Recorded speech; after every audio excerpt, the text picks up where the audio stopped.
Hello mga kaibigan at welcome dito sa ating channel kung saan pag-uusapan natin ang kwento sa buhay ng bagong labas na hero sa larong Mobile Legends Bangbang. Mga kaibigan, pag-uusapan naman natin ngayon ang naging buhay ni Suyo. Sino nga ba si Suyo? Si Suyo ay kilala bilang isang exorcist na may tungkuling labanan ang mga masasamang espiritu at protektahan ang mga inosente. Ang kanyang kwento ay puno ng sakripisyo, tapang, at determinasyon upang panatilihin ang kapayapaan sa gitna ng kaguluhan. Si Suyo ay nagmula sa Suan, isang dati mapayapang lugar na puno ng sigla at kasiyahan, gayunpaman isang malupit na kasamaan ang dumating at nagwasak sa kanilang lungsod. Maraming buhay ang nawala at ang kanyang bayan ay naging tahanan ng mga masasamang espiritu. Sa gitna ng kaguluhan, isang makapangyarihang exorcist mula sa grupo ng mga Nuo ang dumating upang ipagtanggol ang kanilang bayan.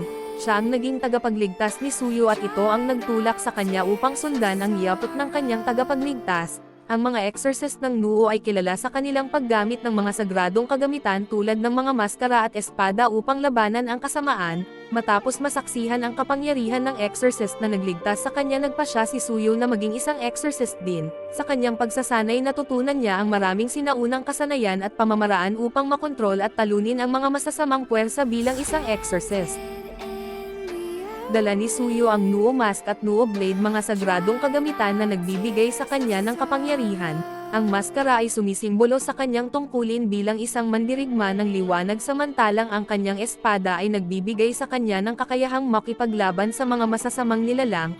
Bukod sa kanyang mga kasanayan sa pakikipaglaban, si Suyo ay may kakayahang mag-anyong dalawa, ang mortal form at immortal form. Ang mortal form, sa anyong ito mabilis at masigla si Suyo na kayang umatake ng biglaan at pabagsakin ang mga kalaban gamit ang kanyang leksi. Ang immortal form naman, kapag ginamit ni Suyo ang anyong ito, lumalakas ang kanyang depensa at mas kaya niyang soluhin ang mga pinsala habang tumatagal ang laban. Ang anyong ito ay sumasalamin sa kanyang kakayahan bilang isang exorcist na tumanggap ng mga hamon ng buong tapang at bumangon mula sa anumang pinsala. Bilang isang mandirigma ng liwanag, ang pangunahing misyon ni Suyo ay labanan ang mga masasamang puwersa na patuloy na nagbabanta sa kapayapaan ng mundo.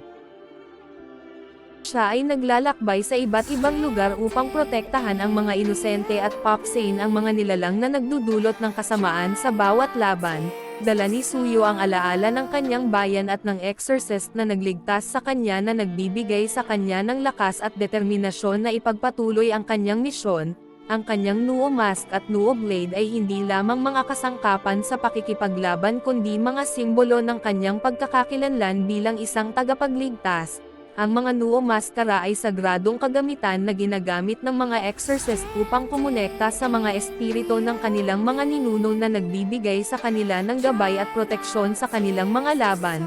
Bukod dito, ang bawat hakbang ni Suyo ay naglalaman ng malalim na pagmamalasakit sa kapayapaan at pagkakaunawaan ng sangkatauhan. Bagamat marami siyang kinakaharap na mga pagsubok, nananatili siyang tapat sa kanyang misyon na panatilihin ang balanse sa mundo. Patuloy si Suyo sa kanyang paglalakbay, dala ang bigat ng responsibilidad bilang isang exorcist.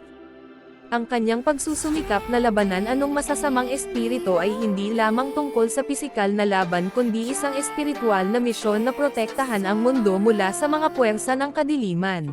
Sa bawat pakikipaglaban, dala niya ang alaala ng kanyang bayan at ang inspirasyon mula sa kanyang tagapagligtas na nagbibigay sa kanya ng lakas na ipagpatuloy ang kanyang tungkulin sa kabila ng mga pagsubok. At dito na nagtatapos ang kwento sa buhay ni Suyo. Kaibigan, kung nagustuhan mo ang bidyong ito ay huwag mong kalimutang i-click ang like, share at subscribe button.